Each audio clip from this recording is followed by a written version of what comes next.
ભાઈબંધ એક વાત કહું, આપણે વિખુડા ભેળા એના આજકાલ કરતા કરતા 15 વર્ષના વાણા વહી ગયા, પણ આટલા વર્ષોમાં પહેલી વાર મને એમ લાગ્યું છે કે તમે મારો હાથ છોડી દીધો છે. આટલા વર્ષોમાં પહેલી વાર મને એમ થયું છે કે તમે છો તેમ છતાં હું દિશાહીન છું.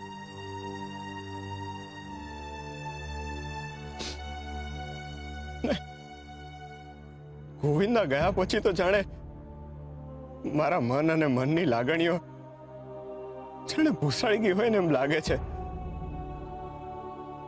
હંતુ એટલું ઝડપથી થઈ રહ્યું છે ને કે મને કઈ સમજ નથી પડતી.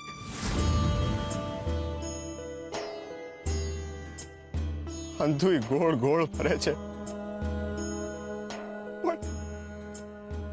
પરિભ્રમણમાં તમે ક્યાં છો?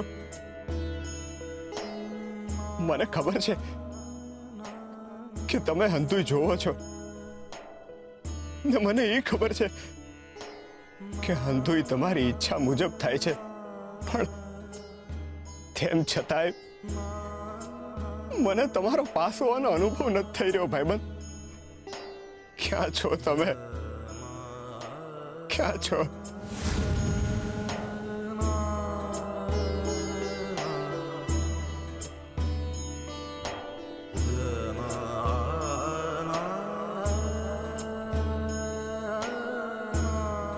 ભાઈબંધ, મારો આમ સાથ ના છોડો.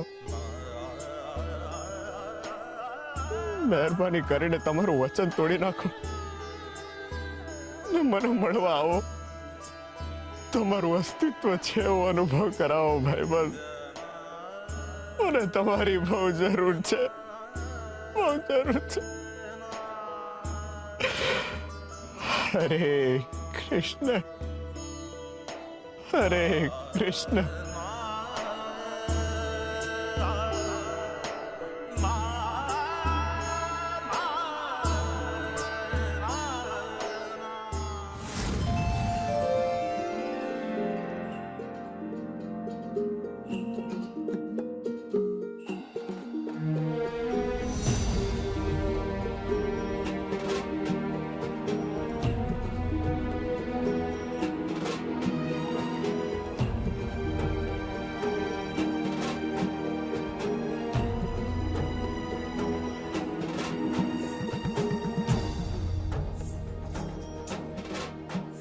ભાઈબંધ,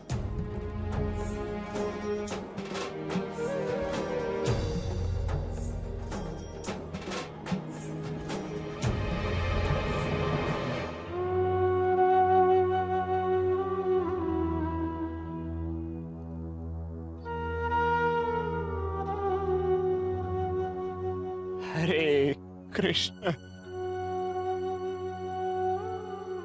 હરે કૃષ્ણ, હરે કૃષ્ણ.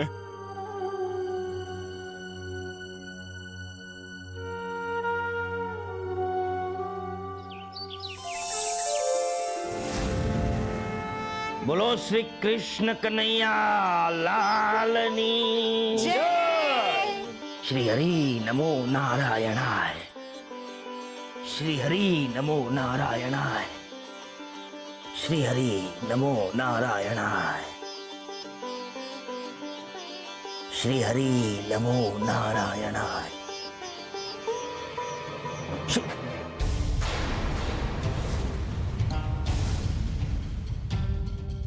શ્રી હરિ નમો નારાયણાય. પૂજારી બાપા, આ બાપ દીકરીના સંબંધમાં માથાકૂટ તો હાઈલા કરે. આ દીકરી સમજીને માફ કરી દો ને બાપા. પૂજારી બાપા, મારી પાસે આપણા દુશ્મન ગોરા માટે એક વિચાર આવ્યો છે. આ ગોરાએ એનું બાળક ખૂંદી નાખ્યું, એ બદલ આપણે એને સજા દઈએ તો? જો તમારી હા હોય તો મને મારા વિચાર પર ભરોસો બેહે બાપા. બોલ, શું વિચાર કર્યો છે તે ગોરાને સજા અપાવવા માટેનો? આપણે રાજા પાસે જઈને ફરિયાદ કરી દઈએ તો કે ગોરાએ પોતાનું બાળક પોતે જ ખૂંદી નાખ્યું છે. એટલે બાળ હત્યા બદલ રાજા ઘોરાને સીધી સૂડીએ ચડાવવાની સજા કરશે બાપા. પછી આપનો રસ્તો સાફ. સમજ્યા તમે?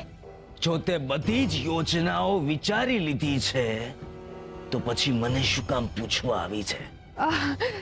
પૂજારી બાપા, આમાં એવું છે ને કે હું એકલી બાઈ માણા આ રાજા પાસે જઈને ફરિયાદ કરું તો ઈ મારી વાત ન માને, પણ જો તમે મારી હારે આવો અને ફરિયાદ કરો ને તો જરાક ભાર પડે બાપા. સમજ્યા? હું તમારી વાહે વાહે આવીશ અને તમારી હારે ઊભી રહીશ. બોલો બાપા, કેવો છે વિચાર મારો? ને આ રીતે તમે વરહો જૂનો બદલો પૂરો કરી શકો છો. આ ઘોરાથી એક કાકરે બે પક્ષી મરશે બાપા. બોલો, સાથ આપો છો ને?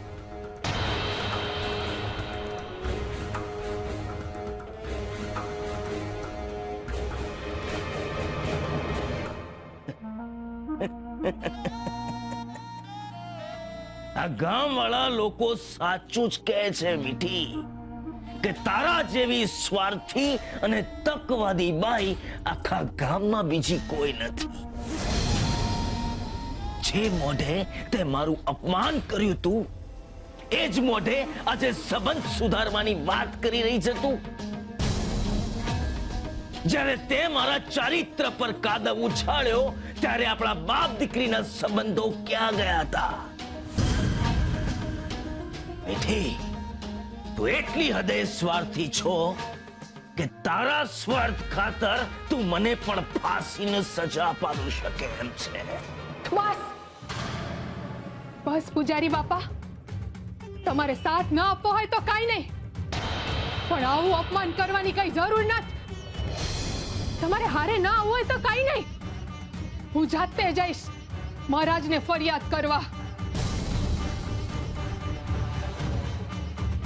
એક વાત સાંભળતી જા મીઠી, કે આ મંદિરના કમાડ તારા માટે આજથી હંમેશા બંધ છે. આ વાત ગાંઠ વાળીને બાંધી દેજે.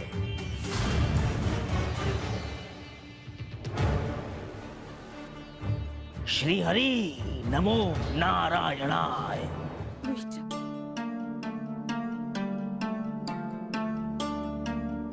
હે ભગવાન, આ ઉંમરની કારણે વજન પણ નથી ઉચકાતું. લાવ કાકી, હું તમને મદદ કરી દઉં. તમારો ખૂબ ખૂબ આભાર ભાઈ. હાય બાપા. હું થયું કાકી? હે ભગવાન, આ સવાર સવારમાં આ હત્યારાના દર્શન કેમ કરાયા? આ કોનું મોઢું જોઈ લીધું હવાર હવારમાં? ઘરે જઈને માથા બોળ પાણી નાવું પડશે.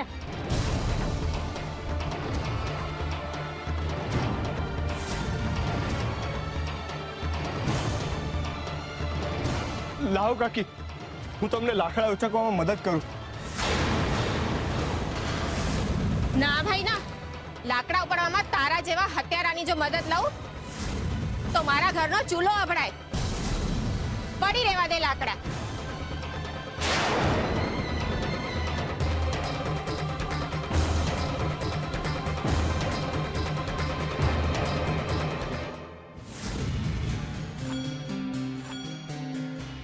પૂજારી બાપાએ મારી હારે બહુ ખોટું કર્યું છે. અરે આખી જિંદગી સેવા કરી છે એમની સેવા. નાનામાં નાના સમાચાર એમના કાન સુધી પહોંચાડ્યા છે ને એમણે મારી મદદ કરવાની ના પાડી, મીઠીની મદદ કરવાની ના પાડી. ના ના, મેં હું બગાડ્યું તું એમનું? હે, એકવાર આવેશમાં આવીને એમનું નામ જ ને તો હું થઈ ગયું. અરે પૂજારી બાપાએ મને ઓછી પજવી નથી ને આ તો એમના કામ માટેની વાત હતી ને એમણે મને સ્વાર્થી અને તકવાદી કીધી. જાણે પોતે સાધુ મહાત્મા હોય એમ મને સંભળાવી દીધું છે. અરે પોતે આખા એ ગામનું કપટ મનમાં લઈને બેઠા છે અને વાતું તો એવી કરી જાણે ભગવાનના માણા હોય. એમના તો ઓળખતી એમને મારી મદદ કરવાની ના પાડી દીધી. હા, હું છું સ્વાર્થી અને તકવાદી. પણ આ મીઠીએ આજ સુધી કોઈને મારી નથી નાખ્યા. અને ગોરાબાઈ મારા જ પેટમાં મારા બાળકને મારી નાખ્યું ને હું અટાણે એ તક મળી છે ત્યારે એને છોડી દઉં? ના ના મીઠી, ગોરાભાઈ તને બહુ તકલીફો આપી છે. હવે સમય આવી ગયો છે બદલો લેવાનો. એમ સમજ કે ભગવાને તને તક આપી છે મીઠી. શાંત શાંત મીઠી, અને વિચાર કે એવું તે હું કરીશ તું કે જેનાથી તારું વેર વળશે. આ ગોરાભાને સોળીએ ચડાવવાની તક આવી છે એ તું જવા નહીં દેતી. વિચાર મીઠી, એવું તે તું હું કરીશ કે જેનાથી તારા ગર્ભપાતની પીડાનું વેર વળે અને તારી આત્માને ટાળક વળે. વિચાર મીઠી, વિચાર.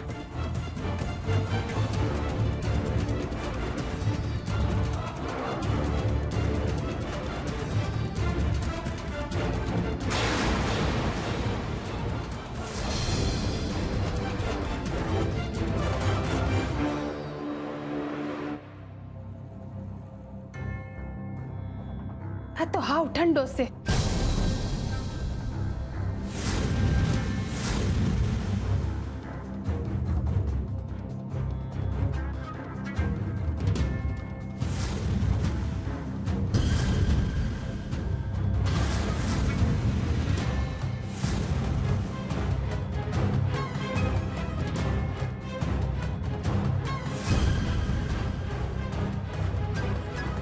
મળી ગયો મીઠી, તારા દુશ્મન ગોરાને પાઠ ભણાવવાનો રસ્તો મળી ગયો.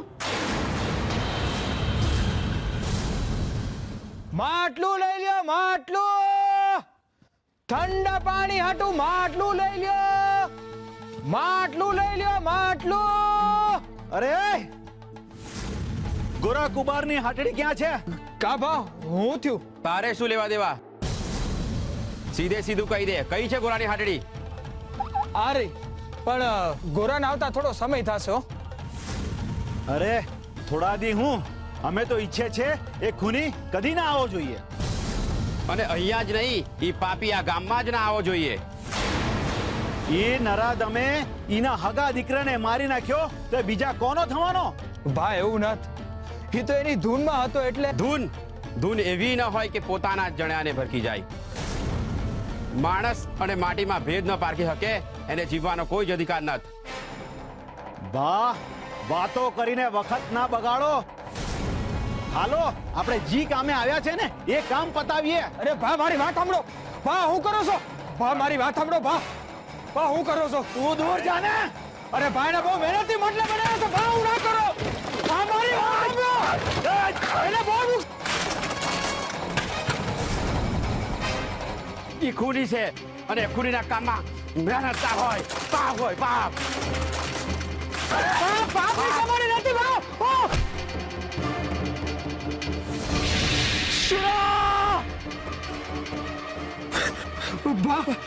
બા લોકો તારા માટલા તોડે છે. બા હું તમને હાથ જોડું છું, મહેરબાની કરીને માટલા ના તોડો. બા તું એ લોકોને કઈક સમજાવ ને. ભાઈ તારા માથામાં આટલું વાગ્યું છે ને તારા માટલાની પડી છે. અરે માટલા તો બીજા બની જાય. હાલ હાય નકર તને વધારે વાગી જાય.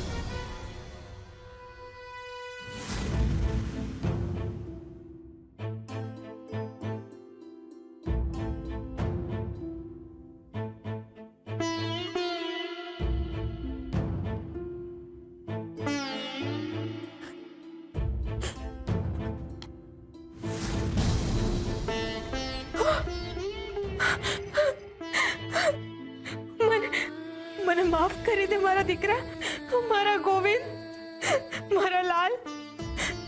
આ તારું મન ગમતું રમકડું મારા હાથથી છટકી ગયું. કેમ મારા હાથથી આવી ભૂલ થઈ ગઈ કે તારા બાળપણની આ સૌથી મોંઘેરી નિશાની મારા હાથથી છૂટી ગઈ?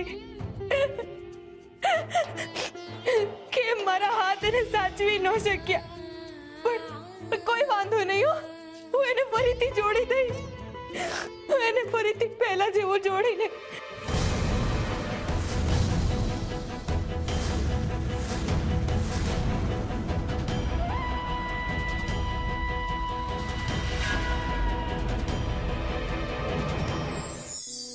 દુઃખ. જો કોઈને જીવનમાંથી કોઈ વાતનો ત્યાગ કરવાનું કહેવામાં આવે તો એ હશે દુઃખ. દુઃખ એક એવી અનુભૂતિ છે જે ક્યારેય કોઈને નથી ગમતી, પરંતુ સત્ય એ પણ છે કે એનો અનુભવ કર્યા વિના ક્યારેય કોઈ રહી શક્યું પણ નથી.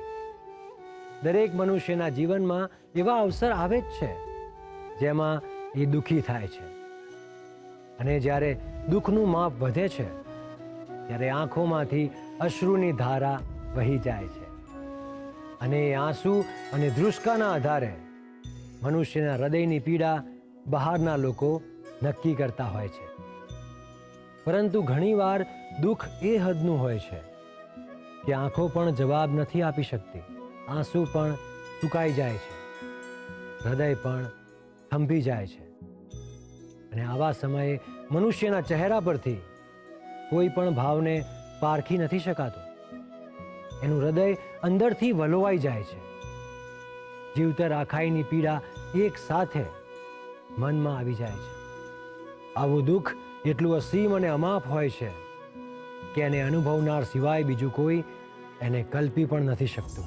અને એટલે જ ક્યારેક કોઈ રડતું ન હોય તો પણ તમારે એમને પૂછવું, કેમ છે ભાઈ?